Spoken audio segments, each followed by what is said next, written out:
And welcome back to Let's Play Super Mario 3D World. Last time we made it to the end of World Castle with some difficulty, but this time we're actually starting with a secret pipe.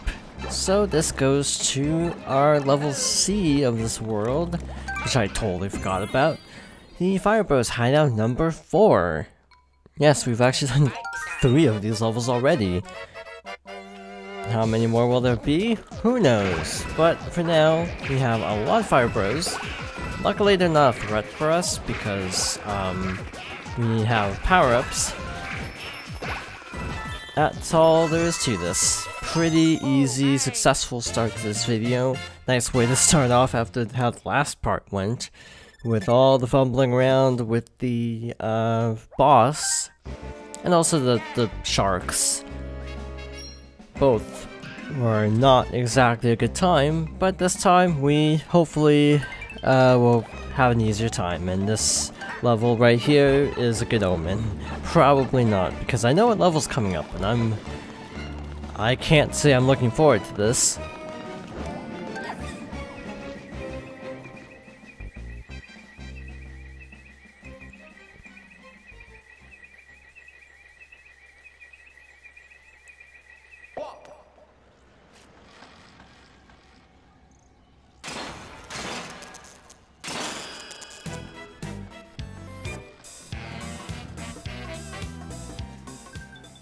And welcome to World Bowser, which is a nice change of pace from usual. I just had to check that. It kind of stands out for some reason. Let's see, nothing particularly noteworthy in terms of hidden stuff, so let's just jump into the first level, which I guess is Bowser 1, which is kind of weird. Actually, I skipped Peach. You can't actually change characters in a level, so yeah. For some reason, order-wise, and I don't know why I think this, I always think Toad is before Peach in order, and I don't know why, because I don't think that's even the case in 2. So I don't know why I have that in my mind, that Toad comes after Luigi. Oh well, I actually prefer playing this level with Peach, so cool. The next level doesn't even matter who we play as. Right off the bat, we have a little bit of a secret, nothing too extraordinary, but thought I'd show that off since I do have the cat power. And I don't know how long I'll be able to hang on to it in this level, because this one's a doozy. It gets harder later. There's a variant that combines this mechanic with the searchlights that we saw back in World 6. So that's a fun time.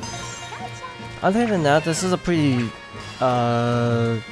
intimidating level, for a lack of a better word.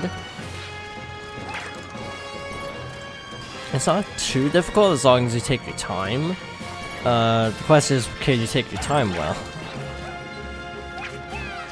Also, having the cat kind of makes it a lot more trivial, and also having Peach makes it a lot more trivial. So this whole thing is very trivial. So we got a green star on the edge of this little bridge over there. So this is going to be an interesting time. So now we're running towards the spike, so we just gotta be careful, but again, Peach makes this a lot less scary, a lot easier, and a lot less of a headache than it normally would be, having to actually time our jumps instead of just float over everything. And we got a little mystery house. So this one, if you have 2 people, obviously divide and conquer. With one person, I would suggest trying to jump over to the other side without climbing, because climbing takes a while. So I'm going to go into sideways view here so I can get a really good angle on the spikes. So it looks like 2 spikes are up at a time. Not that it matters, because that section is not that bad. This section is, though. This is a little bit of a problem. So this, we got a star. So obviously you want to take out as many of the dry bones paratroopas, I don't know what you'd call these, as you can, and you get a 1-up if you can get them all. Aborting on that plan. So what we want to do, probably, is land here, run over, and jump back. Yes, Peach would be my recommendation for this level, if you're having a hard time with it, because this is not easy with the others. Having to actually exercise caution. I have like no momentum, but it doesn't matter because we can float to the flagpole anyway. No problem.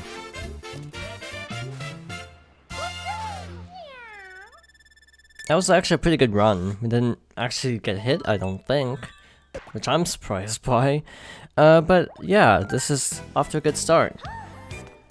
Now the next 2 levels might give us some trouble, especially for collectibles, but in terms of base levels, they shouldn't be a problem.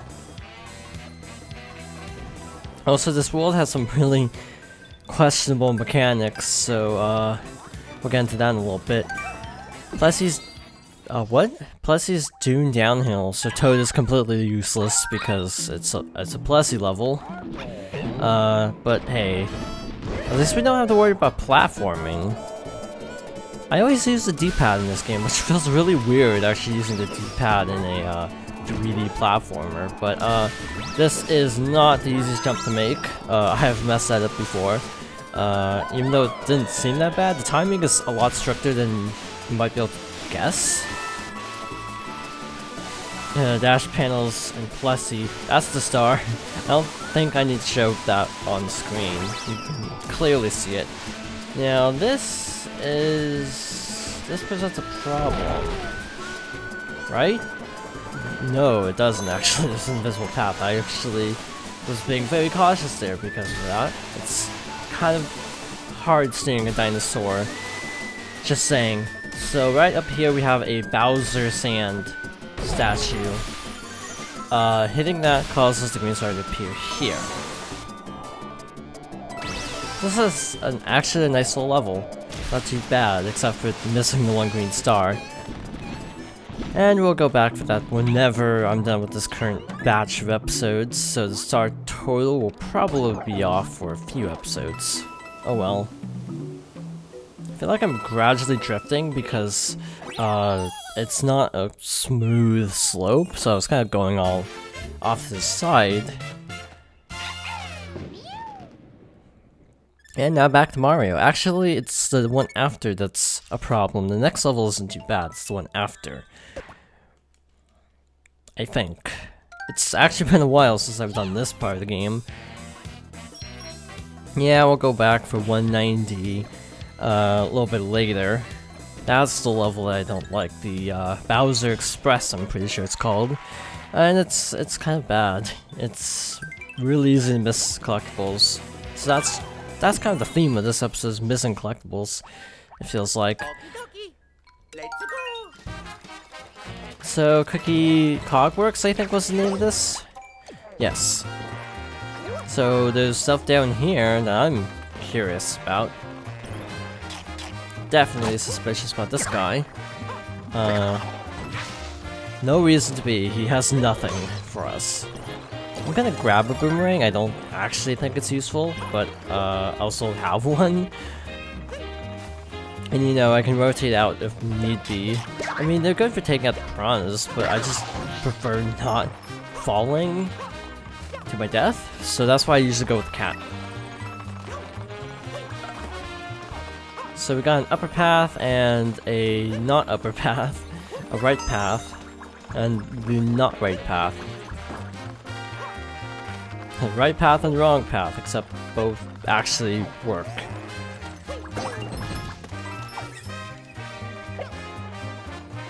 You know, I guess it could be even more confusing if I was talking about a right path and a left path, and we had to take the left path. We're taking the left path, right? Weird meme that I find funnier than I probably should. I do find that kind of joke funny, for some reason. And there's a stamp. So how to get said stamp? Well, we need to do some pest control right here and actually take out all these ants.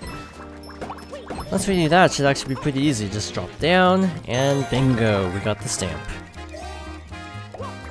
Drops that right here. I almost ran into them because I am not paying attention. I mean, there's a boomerang right there. It's wouldn't actually mean anything actually getting hit there, but it's the principle of the matter. Getting hit by a relatively stationary enemy. Which actually happens to me a lot in this game, because this game has definitely some of the weirder physics in the Mario. Like I've talked about before. I'm gonna take a hit on purpose, because I don't care about doing this part without getting hit. Because I don't think anything else requires the boomerang, I don't think. Though this would be nice with the boomerang, to be fair. I don't trust this pipe, so I'm gonna do this. But the camera angle is weird. So I'm afraid of running off the pipe just because it's not directly down. Gotta try something here. Nope. I don't know what I'm thinking of then. But I could have sworn it was up there. Actually, where the heck is it? You may be asking yourself. And I don't know what to tell you exactly, because I don't know where that is. Actually, I didn't want to grab the flagpole. I was trying to walk on that wall.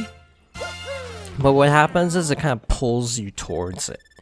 So I did not actually jump towards the flagpole. I jumped close enough to get kind of pulled into it. It's really weird. And so that's 2 stages we need to go back to when we make it a 3rd. Again, this doesn't surprise me in the slightest because, yeah, I don't remember where this one is, but I know it's after the flagpole. And I was trying to go around the flagpole, and that didn't work out exactly. And another little bit of a stressful stage, the Bowser Express. Obviously you're moving constantly, and that's terrifying in itself. It's an auto-scroller, effectively. I pushed the wrong button. I pushed, R, so that's why I ground pounded. I was trying to actually dash. Got Dodos once more. No threat, unfortunately for them. Now, I actually looked up where the stuff is here, and I already forgot, actually. Okay, they knocked me back really far. I feel like you get something for defeating the bullies, but I don't remember. I'm gonna hit this power block just in case there's something good that results from doing so. Doesn't seem like it. Hey, look, a green ring. Oh. Oh no, a green ring. Okay. I almost didn't grab the star. That would've been bad. And this we have to do fast, we have to ground pound this, ASAP. The stamp still exists, even if it's off screen, which is actually really nice. So we can actually use that in order to get the stamp, even though it's technically not in view.